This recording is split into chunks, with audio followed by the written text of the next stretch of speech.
Merci.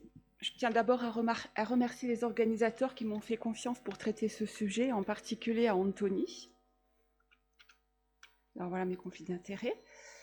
L'hormonothérapie, c'est le plus ancien traitement médical que l'on donne aux femmes ayant un cancer du sein, parce que la voie du récepteur aux œstrogènes est une voie oncogène dans la plupart des cancers du sein. Alors, l'hormonothérapie, c'est un traitement médical le plus ancien, mais c'est aussi une thérapie ciblée à mon sens. Et le premier à l'avoir délivré, il ne faut pas oublier, il faut leur rendre hommage, que c'est un chirurgien qui, en 1896, publie dans le Lancet qu'une ovariectomie chez 2 femmes d'âge inférieur à 40 ans, ayant un cancer du sein métastatique, permet d'obtenir une réponse tumorale. Ensuite, on découvre que les ovaires ont une fonction hormonale, et en 1930, de Courmelles publie qu'en irradiant les ovaires, il obtient une réponse tumorale. Donc, en supprimant la synthèse d'œstrogène, principal ligand du RE, on affecte l'évolution des cancers du sein. Alors, le récepteur aux œstrogènes, c'est un récepteur de la famille un récepteur nucléaire qui fonctionne comme un facteur de transcription. Quand son ligand principal se fixe, ça le phosphoryl, il se dimérise, il passe dans le noyau, et là, il va réguler la transcription de gènes qui ont dans leur promoteur une séquence consensus ERE ou pas. Mais cette machinerie est complexe et elle va être régulée par d'autres protéines, notamment des coactivateurs et des corépresseurs. Il ne faut pas oublier que 5 à 10% des effets biologiques du récepteur aux œstrogènes passent par une voie non génomique, c'est-à-dire que le RE, il peut activer au niveau des membranes cytoplasmiques des récepteurs couplés aux protéines G, mais aussi des récepteurs à activité tyrosine kinase, qui, à leur tour, vont induire des signaux d'oncogénèse. Tamoxifène, inhibiteur de l'aromatase, agoniste, réduisent en adjuvant le risque de rechute, mais il existe des résistances intrinsèques, c'est-à-dire primaires, et puis secondaires ou acquises.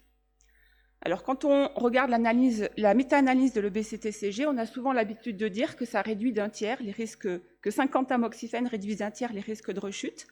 Mais si on porte un autre regard, on voit qu'à 5 ans, 16% des femmes rechutent.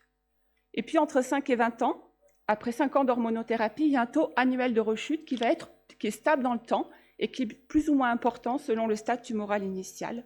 Donc, l'hormonothérapie seule, à la phase précoce, est parfois insuffisante. En métastatique, en première ligne, quel est l'effet antitumoral des IA prescrits seuls ou avec un agoniste si les femmes ne sont pas ménopausées? Alors d'abord, chez des patientes dites hormonosensibles, c'est-à-dire qui sont de novo métastatiques ou qui rechutent plus de 12 mois après la fin de l'hormonothérapie adjuvante, on voit sur ces 4 études, qui sont les phases 3 d'enregistrement des inhibiteurs de CDK4/6, que la PFS sous IA seule, elle est à peine supérieure à 1 an, on va dire entre 13 et 16 mois, avec une moyenne à 15 mois.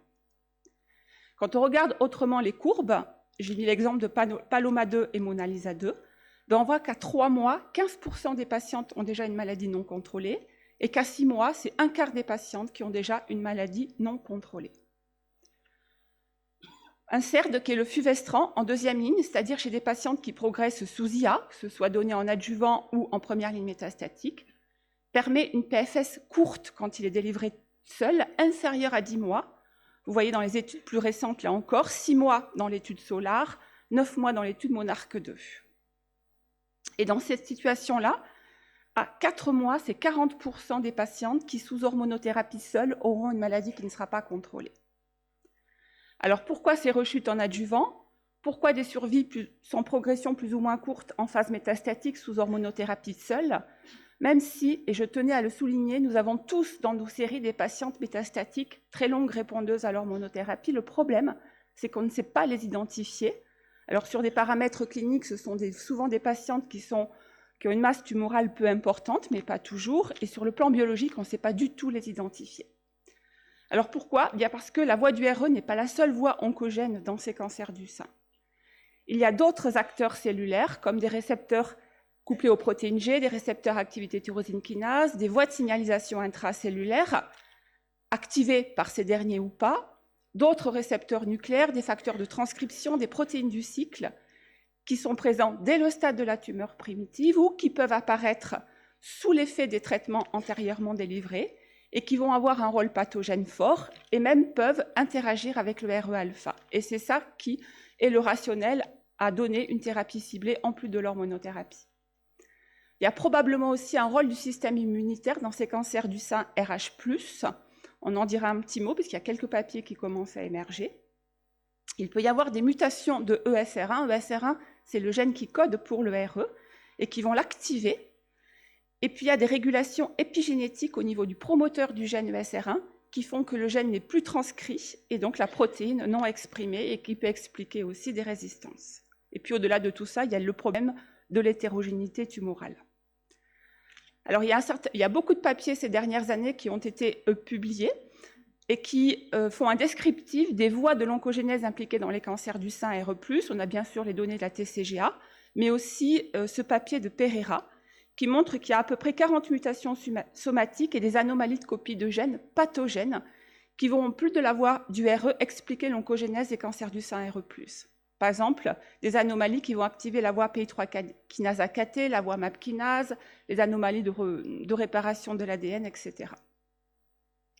Alors, ces voies de signalisation intracellulaires, telles que la voie PI3 kinase, AKT, RAF, peuvent aller activer le récepteur aux œstrogènes indépendamment de la présence d'œstradiol en le phosphorylant sur des résidus sérines dans une région particulière du récepteur qu'on appelle le site AF1. Le système immunitaire. Alors, il y a quelques papiers récents qui montrent, par exemple ce papier-là, qui montre qu'une signature pro-inflammatoire au niveau de la tumeur primitive est corrélée à une mauvaise réponse aux antiaromatases en néoadjuvant, réponse évaluée par une diminution du Ki-67. Il y a un papier aussi récent qui a été publié par l'équipe de Dovset, réalisé à partir des tumeurs de patientes qui ont participé à l'essai ATTAC. Alors, ce papier montre que, contrairement aux tumeurs triple-négatives, ce n'est pas la densité, la quantité de TIL qui est corrélée au pronostic, mais ce que j'ai traduit de l'anglais par l'architecture spatiale de l'infiltration des lymphocytes dans la tumeur, qui est corrélée à un risque de rechute tardive. C'est-à-dire que selon que les lymphocytes sont situés dans la tumeur, en périphérie ou beaucoup plus loin, ils ont établi un score qui tient aussi compte du rapport entre nombre de cellules tumorales et lymphocytaires. Et ce score permet de prédire les patientes qui vont rechuter tardivement, suggérant l'existence d'une immunité adaptative. Et peut-être que cela est à exploiter sur le plan thérapeutique. Alors, est-ce que demain, l'hormonothérapie sera toujours modulée par une thérapie ciblée? On va y répondre d'abord à la phase métastatique et petit h chez des patientes hormonosensibles, c'est-à-dire qui entrent d'emblée dans la maladie métastatique ou qui ont rechuté plus de 12 mois après la fin de l'hormonothérapie adjuvante. Je suis tentée de dire oui, d'ores et déjà, sauf exception, en première ligne, puisque vous savez que les inhibiteurs de CDK4/6, combinés à un antiaromatase non stéroïdien, vont allonger considérablement la survie sans progression, ils vont presque la doubler. D'un peu plus de 1 an, elle devient supérieure à un peu plus de 2 ans, aux alentours de 23-27 mois. Et ce qui est important, c'est que dans toutes les études publiées, avec chacun des inhibiteurs de CDK4/6, on a un hazard ratio aux alentours de 0,55, donc extrêmement reproductible d'une étude à l'autre, ce qui est, je trouve, extrêmement rassurant. Ce bénéfice, on le retrouve quelles que soient les analyses en sous-groupe, essentiellement sur des données cliniques, métastases uniquement osseuses et ou viscérales, le délai par rapport à la rechute, l'âge des femmes, etc. Et puis on commence à avoir des données en survie globale qui nous incitent bien sûr de plus en plus à le délivrer dès la première ligne. Et ce sont les données de l'étude MONALISA 7 conduite chez des femmes non ménopausées avec le ribociclib. Après un suivi médian de 42 mois, on a une survie globale qui passe de 46 à 70%. On n'a pas de biomarqueur de sensibilité aux inhibiteurs de CDK4/6, et ça, on le regrette. Dans l'essai Paloma 1, Paloma 2, on a regardé si la perte d'expression de P16, qui est un frein sur la voie, ou l'amplification de la cycline D pouvaient être des biomarqueurs. Rien n'est ressorti. D'autres biomarqueurs ont été évalués dans d'autres séries, en particulier Paloma 3, mais rien n'est ressorti. À défaut d'avoir de biomarqueurs de sensibilité, certains ont regardé s'il y avait des biomarqueurs de résistance primaire qui feraient qu'on ne le donnerait pas d'emblée parce que ce serait inutile. Alors, le plus sérieux candidat, c'est la perte de la fonction de la protéine du rétinoblastome, qui est la protéine d'aval sur la voie. Mais tout le problème, c'est comment identifier cette perte d'expression de la protéine du rétinoblastome. Récemment, l'équipe de Nick Turner a montré qu'une forte expression de l'ARN messager du gène qui code pour la cycline E dans l'essai Paloma 3 et dans l'essai POP, qui est un essai en néoadjuvant, pourrait prédire d'une résistance primaire, mais il faut rappeler que cela n'avait pas été retrouvé car recherché dans l'essai Mona Lisa 2 et Paloma 2. Donc pour l'instant, on n'a pas de marqueur ni de résistance primaire, ni de sensibilité. Alors une fois que nos patientes progressent sous IA et inhibiteurs de CDK4/6, qu'est-ce qu'on fait?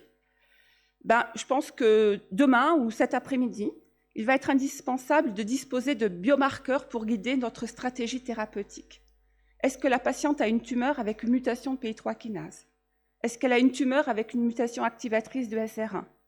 Et demain, on regardera probablement d'autres anomalies pathogènes, comme des mutations germinales ou somatiques de BRCA, des mutations d'AKT, de HER2, des amplifications de BFG récepteurs, etc. On va le regarder où? Peut-être au niveau de l'ADN tumoral circulant, parce que c'est moins invasif que d'aller biopsier. C'est peut-être plus le reflet de l'hétérogénéité, la biologie du moment, ou bien au niveau des tumeurs. Et si on doit le faire au niveau des tumeurs, il faut probablement le réaliser sur une métastase plutôt que sur la tumeur primitive, et idéalement au moment de la progression. Pourquoi au moment de la progression? Parce que les anomalies biologiques au niveau d'une tumeur ne sont pas figées dans le temps, elles évoluent et aussi sous l'effet des traitements. Alors, deux exemples. Ce papier de Razavi, il a, par une approche NGS, comparé le profil entre tumeurs primitives et métastases. C'est 700 patientes traitées par hormonothérapie en adjuvant. Et il montre que des mutations apparaissent responsables de la résistance secondaire à l'hormonothérapie. Vous voyez dans 18% des cas des mutations SR1, dans 13% une activation de la voie MAP kinase par des mécanismes différents, et dans 9% des cas des mutations de facteurs de transcription. L'équipe de Nick Turner a, par une approche de whole exome sequencing et aussi de séquençage ciblé, regardé les anomalies au niveau de l'ADN tumoral circulant chez des patientes avant traitement et à progression dans l'essai Paloma 3. Paloma 3, c'est hormonothérapie seule versus hormonothérapie Faslodex, en l'occurrence, plus palbociclib. Il montre que la tumeur acquiert des anomalies sous l'effet des traitements. Certaines anomalies sont vues sous l'effet du palbociclib seul, comme des mutations activatrices de la protéine du rétinoblastome. D'autres sont observées dans les deux bras, comme les mutations ESR1 ou de PI3 kinase. Alors, à progression, qu'est-ce qu'on fait?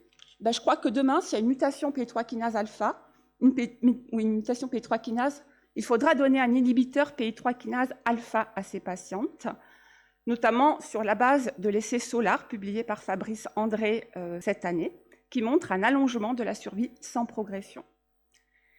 Quand il y a des mutations activatrices ESR1, on sait que rechallenger par un anti-aromatase stéroïdien n'est pas le meilleur des choix. Les patientes vont y résister, donc on s'oriente plutôt vers le fulvestrant et probablement demain vers des nouveaux SERD plus efficaces ou autres nouvelles hormonothérapies plus efficaces dans cette situation. S'il n'y a pas de mutation SR1 ni PI3 kinase, on a l'option actuellement de donner aux patientes de l'exemestane avec un mTOR inhibiteur, je veux parler de l'éverolimus, suite aux résultats de l'étude plus ancienne, Bolero 2, qui avait montré un allongement de la survie sans progression. Dans cette situation-là, il faut vraiment privilégier et prêcher pour inclure nos patientes dans des études cliniques, j'allais dire bien faites, intégrant des biomarqueurs. Et quand on voit le nombre d'études cliniques dans cette situation, c'est énorme actuellement. On teste de nouvelles hormonothérapies, notamment des nouveaux SERD, et surtout, la plupart du temps, ces hormonothérapies sont combinées à des thérapies ciblées, à des inhibiteurs de la voie MAP kinase, par exemple, ou bien on rechallenge avec des inhibiteurs de CDK, ou bien on introduit des inhibiteurs de GFR, ou bien on introduit une immunothérapie avec un PARP inhibiteur si potentiellement il y a des anomalies de la recombinaison homologue, par exemple, et c'est l'essai DOLAF d'Unicancer. Maintenant, chez des patientes qui ont une maladie progressive sous hormonothérapie adjuvante, est-ce que demain on modulera systématiquement l'hormonothérapie par une thérapie ciblée? J'ai envie de vous dire oui, à forte raison, puisqu'elle progresse sous hormonothérapie seule. Alors j'ai pu retrouver là une méta-analyse des essais fulvestrant seul versus fulvestrant plus thérapie ciblée. Cette méta-analyse montre un avantage en PFS, mais au prix d'une toxicité plus importante. Il est évident que dès lors qu'on va introduire une thérapie ciblée à une hormonothérapie, bien, on va introduire une toxicité spécifique que l'on n'avait pas sous hormonothérapie seule. Dans cette situation, L'une des références actuelles, c'est déjà de combiner une thérapie ciblée et une hormonothérapie, suite aux résultats des essais Paloma 3, Monalisa 3, Monarch 2, qui ont comparé fulvestrant seul, fulvestrant inhibiteur de CDK4/6. Et on voit là encore que la PFS, elle est doublée, passant grosso modo de 10 mois à 16 mois à peu près. Et de surcroît, on a des données en survie globale qui ont été communiquées à l'ESMO dans l'essai Monalisa 3 et Monarch 2. Alors, quand les patientes progressent aussi, dans cette situation-là, on manque encore d'études de stratégie, c'est-à-dire qu'on ne sait pas, par exemple, s'il y a une mutation activatrice PI3 kinase associée, s'il faut leur donner d'emblée, ou il faudra demain leur donner d'emblée plutôt un inhibiteur de PI3 kinase qu'un CDK4/6 inhibiteur pour que la PFS soit ralentie le plus longtemps possible. Dans les quelques minutes qui me restent, on va parler de la phase précoce. Vous avez ici les schémas d'hormonothérapie adjuvante actuels que l'on peut donner chez des femmes non ménopausées ou ménopausées. Ces dernières années, on a plutôt escaladé l'hormonothérapie seule en adjuvant que désescaladé. Mais il y a peut-être des situations, en tout cas chez les femmes qui sont les moins à risque de rechute, où on pourrait désescalader l'hormonothérapie et il y a des réflexions en cours. Et chez celles-là, il est évident que dans les années à venir, on ne modulera pas par une thérapie ciblée. Chez les patientes les plus à risque, on attend les résultats d'essais, ou qui sont d'ailleurs toujours en cours, combinant hormonothérapie et mTOR inhibiteur. Alors, il y a 2 essais, un américain et l'essai français UNIRAD, dont un des coordonnateurs est Thomas Bachelot. L'éverolimus est donné pendant 1 an ou pendant 2 ans, combiné à une hormonothérapie chez des patientes essentiellement sélectionnées sur le caractère PN+, incluant parfois une signature génomique, oncotype ou endoprédict dans l'essai UNIRAD. Puis il y a des essais qui sont clos ou en cours avec des inhibiteurs de CDK4/6 donnés pendant 1 an, 2 ans, voire 3 ans, chez des patientes qui sont sélectionnées pour être à haut risque de rechute, essentiellement là sur le stade tumoral. Je pense qu'il faudrait dans les années à venir envisager un design plus séduisant. Et je voulais parler un petit peu de cet essai poétique des Anglais, où ils ont fait une sorte de test in vivo d'un traitement par anti-aromatase durant 14 jours. Ils mesurent l'efficacité en monitorant la valeur du KI67. Quand la KI67 régresse bien, les patientes ont un excellent pronostic. Dans le cas inverse, elles ont un mauvais pronostic. Et ça pourrait peut-être nous aider à sélectionner les patientes qui auraient besoin d'une thérapie ciblée en plus d'une hormonothérapie. Et un dernier petit mot sur un essai en cours en adjuvant, cette fois chez des patientes à risque intermédiaire, dans l'objectif de ne plus leur donner à ces patientes de chimiothérapie. C'est l'essai Apollon, coordonné aussi par Thomas Bachelot, un essai d'unicancer qui va ouvrir là dans les mois à venir. Chez des patients de pronostic intermédiaire, on va éviter la chimiothérapie et donner un IA et du palbociclib pendant 2 ans. Pour terminer, 2 diapos de conclusion. En métastatique, le simple blocage du binôme RE-estradiol s'avère moins efficace qu'un double blocage. Il y a de nouvelles classes d'agents qui vont inhiber le RE, qui vont être à notre disposition dans les années à venir. Mais sans aucun doute, les thérapies ciblées viendront pour de plus en plus de patientes moduler cette hormonothérapie et idéalement dans une population sélectionnée par des biomarqueurs. Peut-être que l'immunothérapie aura un rôle à jouer. Enfin, à la phase précoce, une hormonothérapie seule ou aucune, ou moins que 5 ans, suffit à éviter très souvent les rechutes. Il faut que l'on conduise des essais d'escalade raisonnés. Une thérapie ciblée viendra moduler une hormonothérapie quand seule l'hormonothérapie ne suffira pas, soit après des tests d'efficacité in vivo, ou peut-être aussi, comme l'évoquait hier François Clément, en monitorant la maladie résiduelle sur l'ADN tumoral circulant. Je vous remercie et je termine par la photo du Big Bang.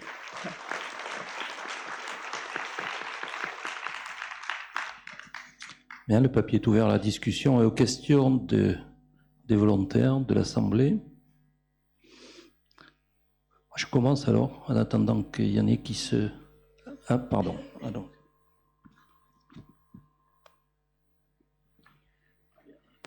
Florence, bonjour, c'est Nadine. Tu as parlé des données de Bolero, mais on n'a pas de données de Bolero après inhibiteur de cycline. Non, on n'a pas. Comme les données, les patientes inclus dans Solar avec l'alpélicib, je crois qu'il y en avait un tout petit peu qui avaient reçu les inhibiteurs de CDK4/6, mais pas beaucoup. C'est pour ça qu'on est confronté à une population de patientes maintenant qui en première ligne ont une nouvelle référence. Et c'est pour ça qu'il faut vraiment, à mon sens, prêcher pour l'inclusion dans les essais cliniques pour améliorer la stratégie ultérieure après. Et du coup, la biologie de la tumeur s'en trouve aussi modifiée, donc la réponse sera peut-être pas la même. Florence, dans la vie d'une tumeur RH+, et donc de la patiente qui l'héberge, on sait très bien qu'il y a deux périodes. La période d'hormonosensibilité et la période où, jusqu'à maintenant, on ne sait plus, on ne voit plus d'utilité à une quelconque hormonothérapie. Est-ce qu'il ne serait pas intéressant d'avoir des marqueurs de la fin de cette période d'hormonosensibilité qu'on repousse actuellement grâce à des manipulations des voies des estrogènes, mais qui ont de toute façon, à un moment ou à un autre, une fin?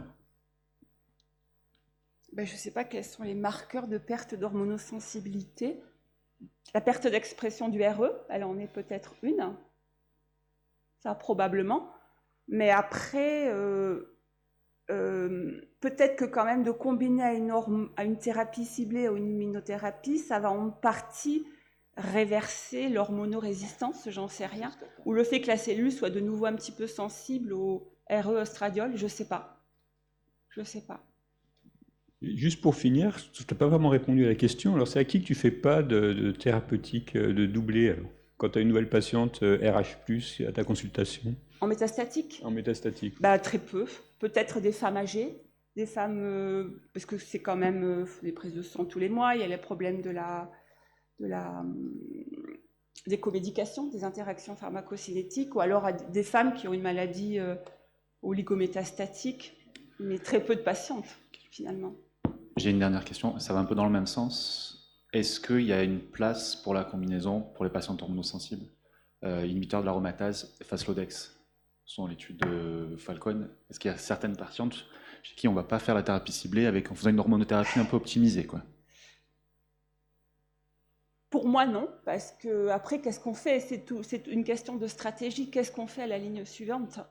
Donc, je ne vois pas comment on peut le proposer aux patientes en première ligne aujourd'hui. Ok, merci beaucoup Florent.